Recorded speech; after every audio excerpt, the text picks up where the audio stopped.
All right, good evening, Eagle Nation, and welcome to the fourth Google Hangout of 2014.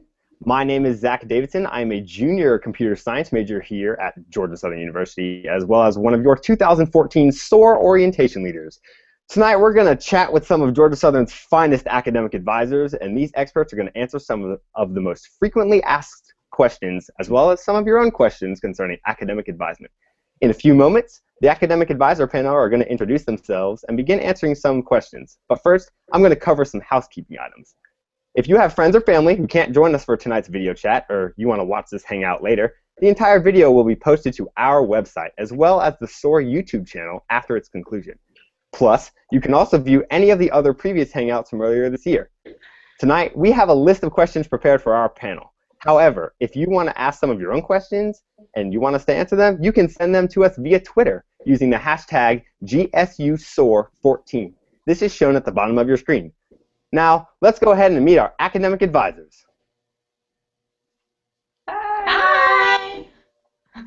I'm Erin Martin, and I'm the advisor for the University Honors Program. And I'm Jenna Tyson, an advisor in the College of Science and Math. My name is Laura Yako, and I'm also an advisor in the College of Science and Math. Awesome. Thanks for those introductions. Let's go ahead and get started with some questions. We're going to begin with just some basic questions about academic advisement. So first off, what exactly is academic advisement? Well, that is actually kind of a loaded question. It can look differently for different students depending on various needs, but I think typically kind of what you would think of as an advisement session would just be a meeting between your advisor, the advisor and the student to kind of talk about curriculum requirements and kind of plan out the classes that the student wants to take in the upcoming semester. But I think any of us would say that advisement is much more than that, and we can kind of be used, as a point person throughout the semester to kind of help with anything that kind of comes up along the way. Definitely. Cool. So do students register for their classes at academic advisement? What does a typical session for academic advisement look like?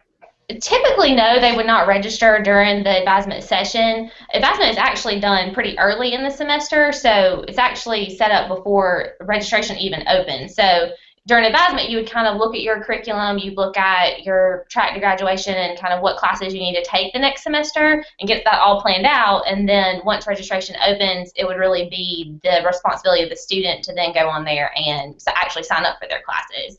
But typically an advisement session, and of course this is going to depend on the college, I think everyone probably does it a little bit differently, but a session, I know for us at least in the College of Science and Math, is about 30 minutes where you're just coming in, kind of catching up, talking about what's going on, and really looking at what you want to take next semester and kind of planning out your classes. Cool. So where are students going to go for their academic advisement sessions? Well, it again depends on your major where you go for advisement. Most places or most colleges have a central office for advising, and you'll find out where your college's is at SOAR.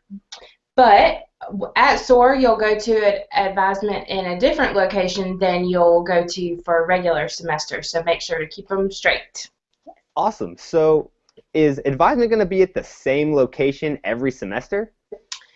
It should be at the same location every semester, yes. Awesome. Unless you change your major. Yes. Yes. If you change your major, you're going to be advised in the new college for where you change, and you'll get a new advisor. Cool. So in the fall, when will academic advisement for the spring semester and summer classes begin?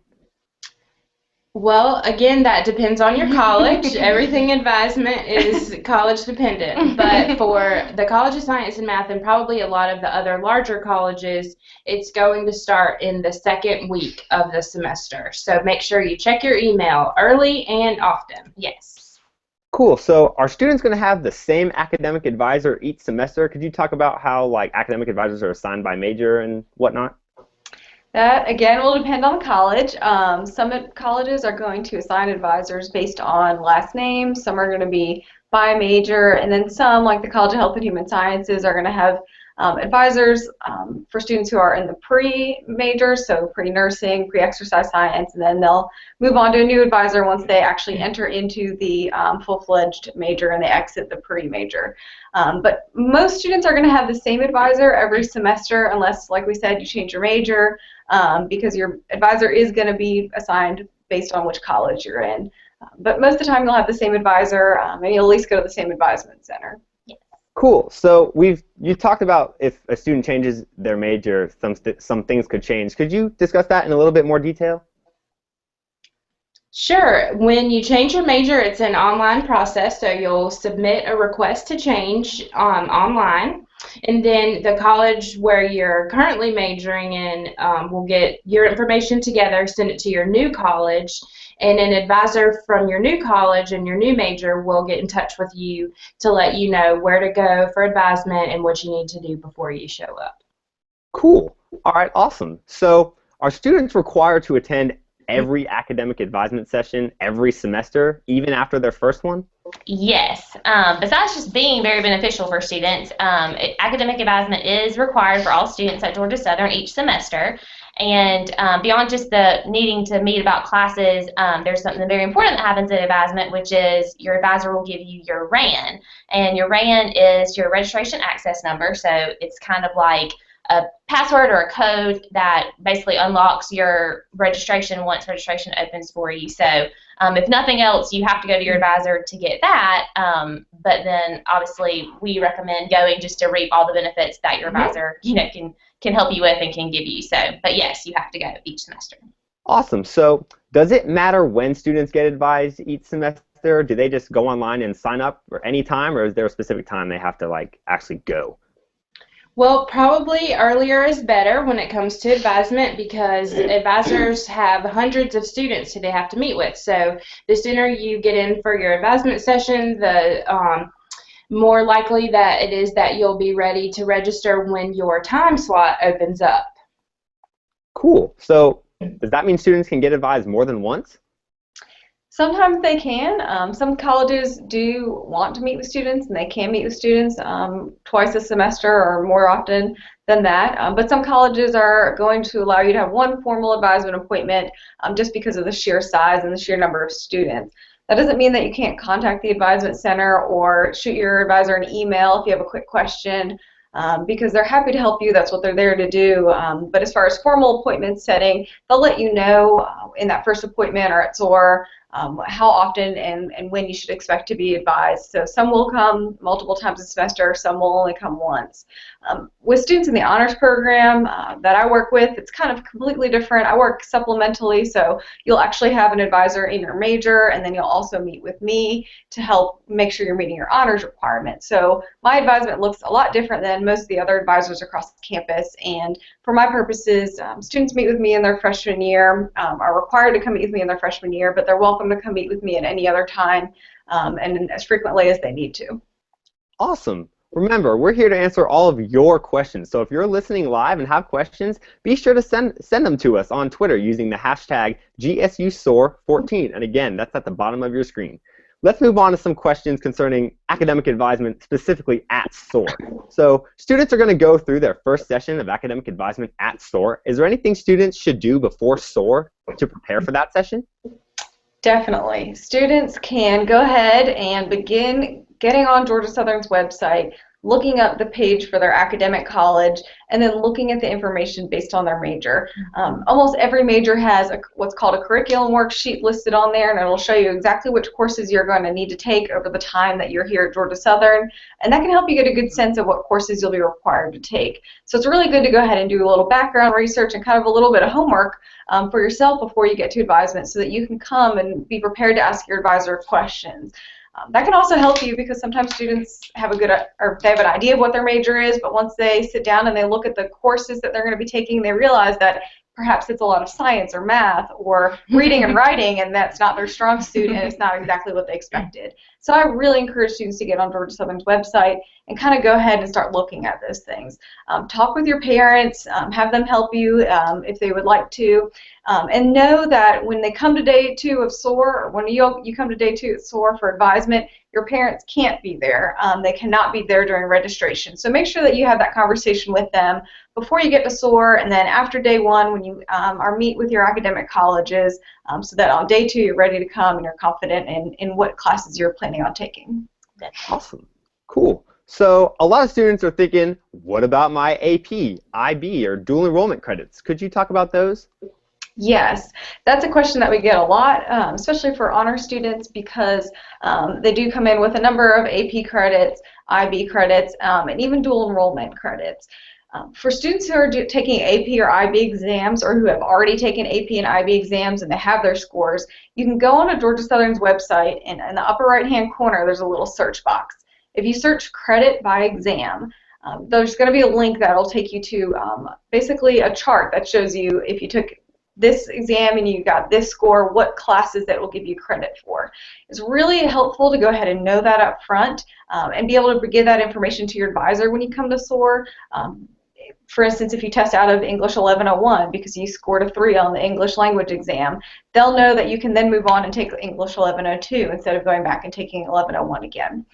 So that's really important information for you to have. It's also important to make sure that those scores are actually sent to the university. Make sure that you don't just have them at home and have them on your fridge and you're proud of them. You need them to be at the university so that they will show us for your credit, not only with AP and IB exams, but also that dual enrollment credit as well. So you'll want to check up and follow up with that once you get onto campus. And then over the summer, if you get scores that you for a test you just took and you realize that you've now tested out of a course that you signed up for when you were at SOAR, make sure that you make those arrangements before you get on campus or in that first week during the drop add period so that you're not taking a class that you don't necessarily need to take if you don't want to. Awesome. So do students have to register for the classes that their academic advisors recommend both at SOAR and during each semester? Well, in the end, no. Students are not legally bound to what we agree upon in advisement. However, just it's a good idea not to stray too far away from that without speaking with your advisor. A lot of times, the classes that you agree upon and that you plan for are set that way for a certain reason. Either there are classes that come after them that you have to have, those prior to, or there's like a certain sequence that they follow. So it's good to kind of stick to those. However, of course, there are always going to be things that happen that your situation may change, or the class is full. Exactly, the class might be full, or just the class that you were wanting to get may not fit with the other classes in your schedule. So there definitely will be changes that could potentially happen, but and I think a lot of advisors, I know we do in our college, we give a lot of alternate courses when we advise, so we kind of try to safeguard that situation. So if, let's say, one of the classes was full, then you'd have another one that you could slip in there for that, and that would be okay to change that up. But, in the end, we do this every day. We see the degree requirements every day, and we're kind of experts in this particular field. So kind of sticking to what your advisor tells you is going to be a good idea, but if there needs to be changes, you definitely can make them. I would just say probably contact your advisor to talk to them about it and let them kind of help you with any adjustments that you make. Yeah, because as Jenna said, there's not only course sequences and prerequisites, but sometimes courses are only offered once every other fall or once every other spring. So if you miss it, that could mean pushing your graduation date back a semester or a year or even longer if you miss the course that's offered at that particular time. So make sure if you make any changes that you're not sure of, to talk with your advisor and just have that conversation with them up front. Definitely. I think that's the whole point of advisement. If you have questions or if something comes up, that's what I know we want to give off, is just that we're here to help students, and whatever comes along, whether it be about classes or just other issues on campus, like just to be the point person for those and kind of help guide you through all that to get the most out of your academic experience, whether it be about the classes or just anything else at Georgia Southern. So. Awesome. So speaking of classes, let's answer a couple of questions about classes. So first-year students are required to take classes called FYE 1220 and FYE 1410. Can you explain why students are required to take those classes? Yes, all freshmen coming in are required to take FYE 1220, which is basically kind of like an orientation class. So this is an awesome opportunity for students to get to know about Georgia Southern, just resources on campus. They also hit on things like, time management, financial matters, so things that you may deal with coming in as a college student. It's really awesome because you can be in a class with all other freshmen that are going through the same thing and can kind of talk about issues that you're having. It's really a neat class, but all freshmen are required to take it, I think, mainly just because Georgia Southern wants to help make that transition as easy as possible, and that's something that they have found, especially in that class, is a great way to do that. So it's fun. Awesome. So are students required to take those classes during their first 2 semesters here, or can they take them anytime they want? They are generally required to take them their freshman year. So FYE 1220, they will definitely take their first semester here. And then there's the second FYE, which is Global Citizens, that they will normally take their second semester. But that's typically how it would go down. Awesome. So they're going to register for those classes at SOAR, but in the fall, are they allowed to drop or withdraw from FYE?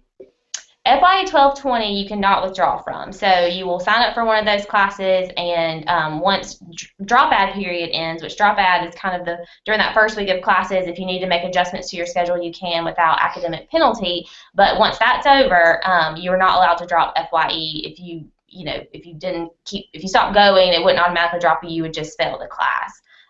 Global Citizens, which is the second part of FYE, that you take your second semester, you can't drop that class, or you could, switch it around or take it at a different time. Awesome. All right, Eagle Nation, this is your last chance to send us any questions via Twitter using the hashtag GSUSOAR14.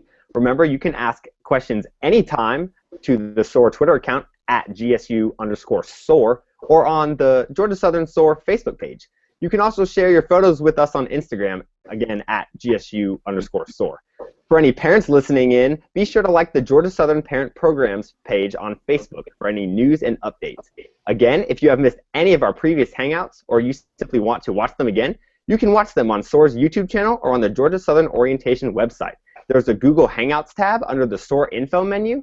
The next Google Hangout is scheduled for June 11th, 2014 at 7 p.m. and we're going to be talking about anything and everything concerning the Eagle Incentive Program, or EIP. Well, there's no other Twitter questions coming in, so we're going to go ahead and sign off this evening. Thank you again to our amazing academic advisors for joining us tonight, and for all of you out in the Eagle Nation who tuned in live, we'll see you at SOAR.